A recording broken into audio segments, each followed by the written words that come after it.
for grade 3 lang. Kasi nangyayari, information overload do sa bata. Kasi grade 3, tapos isisiksik mo doon lahat ng diba, ng tungkol sa kasaysayan at kultura ng baliwag. So, hindi siya talaga effective. So, ito, all throughout na nag-aaral sila, movie yun, anak, hindi yun hindi yun TV series. Yun. So, kumbaga, all throughout na nag-aaral sila, lagi silang patakal yung mga tungkol doon. Maganda nga po yun. And then, yung, di ba sabi ko sa'yo kanina, yung salin, yung transference ng knowledge. Pagdating ng senior high and college, ito na yung kumbaga hands-on na training sa kanila. So, yun na yung buntal hat weaving saka yung bone inlay. So, isasama na siya sa parang, di namin alam kung saan pwedeng ipasok, sa TLE ba or sa elective, na tuturuan na yung mga estudyante ng actual na proseso ng pag-ano.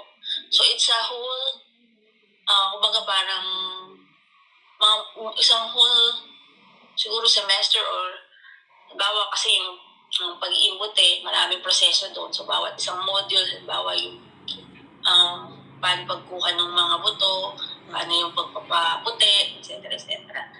So, ano na siya, ituturo na talaga siya doon sa kanila. So, we're going to have a tie-up with Peso. Si Peso kasi in charge sa mga ganyang training din in livelihood.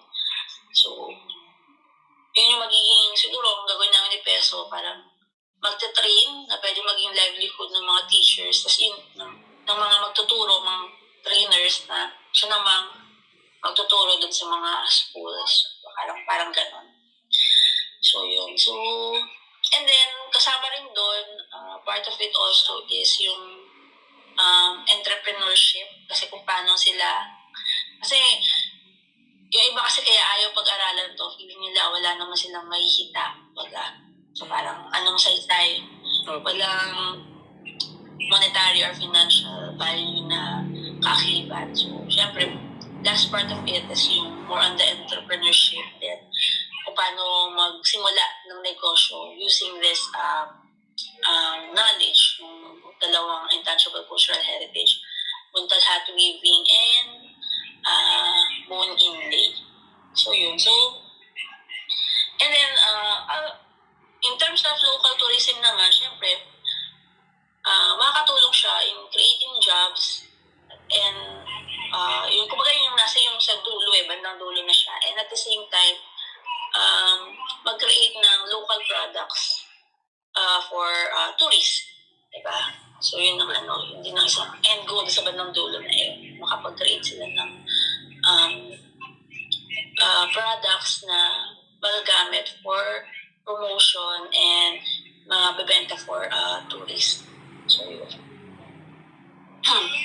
Sige po, ma'am. Next question na po. In your opinion, what is the role of local schools and educators in helping students appreciate? Tingin ko, nasagot niyo na to eh. Tingin po tayo sa next, ma'am. Cultural attractions, nasabi niyo na rin naman po. Ito na lang po yung last question na lang po, ma'am. From your perspective, how can the local community, including parents and guardians, contribute to fostering the sense of cultural awareness and respect among younger generations in Baliwag po? Siguro ito medyo challenge na ito kasi syempre sa schools, pag nasa loob sila sa loob ng schools, maaaring maengganyan sila, pero yun nga, when outside na, halimbawa sa bahay nila, parang lang din to yung notion na sa arts, diba, parang siyempre yung sa pamilya, sabi niya, huwag yan ang kuhanin mo, huwag ka dyan mag-focus kasi walang pera dyan. So, it's a matter of, kumbaga, kung paano din mapapaliwanagan yung family or yung community itself na mahalaga din yung itong mga cultural heritage natin. So, kaya, outside schools naman, hindi kami nawawalan din ng mga programs to, educate them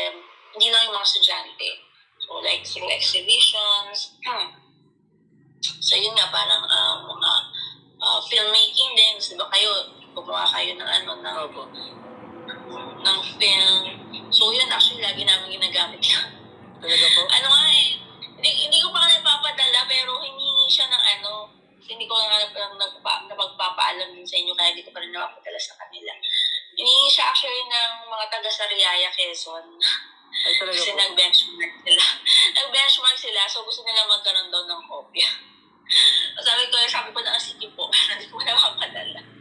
Kasi nga hindi naman siya masyadong available online. Usually ginagamit namin siya for promotion sa within the community, sa kapag may mga local tourists. Yung mga tourist nga. Opo. So, wanted na punta dito yung mga taga Sariaya, Quezon, and ang gusto kasi di ba doon nagagaling raw materials? Opo. Nakaraan, di ba gusto gusto ko kami dali ni doon, ni ma'am doon sa sa Quezon. Oo, yun. So, kasi sa kanila nanggaling raw materials, pero yung mismong industry, parang hindi ganun ka, sa kanila. Wala. Parang wala na yata ng interest sa kanila. So, gusto din nila magkaroon ulit doon sa kanila ng mental health industry. So, yun. Natuwa sila kasi syempre nabanggit mo sa Opo. dun sa AVP nyo yung Sariaya, Quezon. Opo. So, may isang buong thesis po nila. Oo. So, yung gano'n, tapos tulad nun, yung may bagong gumagawa ngayon ng film naman about Puntal Hat Festival. So, yung gano'n na paggawa ng mga any materials that will promote it to the general public, may it be exhibitions, film, books, and other printed materials. So, even yung festival, mga ganyan, exhibition, furniture exhibition. So, iba-iba talaga. Tapos yung even sa, lahat naman kasi ng programa namin, kumbaga pinagtatahi-tahi namin. So, hindi sa something na, kumbaga parang, hiwa-hiwalay. So, pinagtatahi-tahi namin. Like, for example, yung art competition namin, yung Eco and Letty Cruz art competition, we also make sure na yung naging tema ng art competition has something to do with cultural and heritage preservation. Yes po. So, para pag nakikita ng public mo through paintings, naging sila, mas napapalapit sa kanila or nagkakaroon sila ng kaalaman na visually, di ba? Through paintings na, ito pala yung meron tayo, ganyan. So, lahat ng pwede na, kumbaga,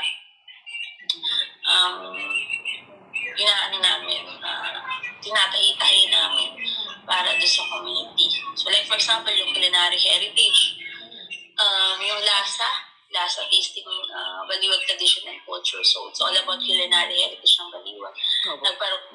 Kami ng cooking competition, using heritage food.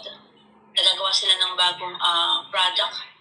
Ganun ko nabalitaan mo yun. So, instead na, di ba, sa cooking competition, magluluto ka lang ng yung mismong heritage food, tapos pasarapan kayo. So, ginawa namin doon because we also want to have masaya yun, mama. Innovation. Kasi syempre para doon sa mga young chefs, sa mga young culinary students and hospitality students, para magkaroon din sila ng innovation. Ang naging role namin is using yung heritage food, nagawa sila ng bagong recipe, make a twist. So, halimbawa yung sarkele, gumawa sila ng another food or luto, pero using sarkele. So, actually, nakatuwa. Maganda yung naging Natikman nyo, ma'am? Natikman nyo? Masarap po. Bala nga namin babalikan namin yun, and then,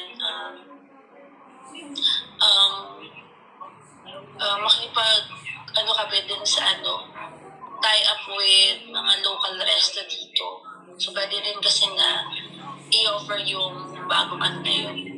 Yung mga nagawa nila. So, kailangan lang din kasi talaga sa mga programa namin, yung ginagawa namin, is something na sustainable. Yung tuloy-tuloy na, para siyang bola na tuloy-tuloy nag-roll. So, hindi, kapag natapos yung isang ganitong activity or event or program, yun na siya, natapos na siya doon. So, everything should be rolling na tuloy-tuloy siya, tapos parang siya domino effect. campaign and domino effect siya. Opo. So, ganun yung ano. So, yun nga, dun sa bagong, para hindi masayang yung ginawa nila, yan namin, pwede ipadagdag sa menu ng mga restaurant dito. Yun ang target namin for 2025 na for culinary heritage. So, in that way din kasi, di ba, nag-usapan natin na paano ma-involve yung local community. So, yun, sa part na yun, yung mga restaurant owners, di ba? So, and then yung mga local, natin, young culinary, young chefs, di ba? Nagkakaroon sila ng sense of participation din kasi sila mismo nakabuo ng bagong recipe using the heritage food. Opo. Tapos yung local restaurant, ilalagay nila sa menu yun. So, they will be a part of the promotion at the same time innovation ng new recipe na nakaangkla sa culinary heritage ng Manila. So, ganun mga kumbaga participation ng community or ng mga stakeholders. Tapos na po ang ating episode para sa araw na to. At muli, ito po si Bryce Dustin Villanueva, ang inyong ka-culture.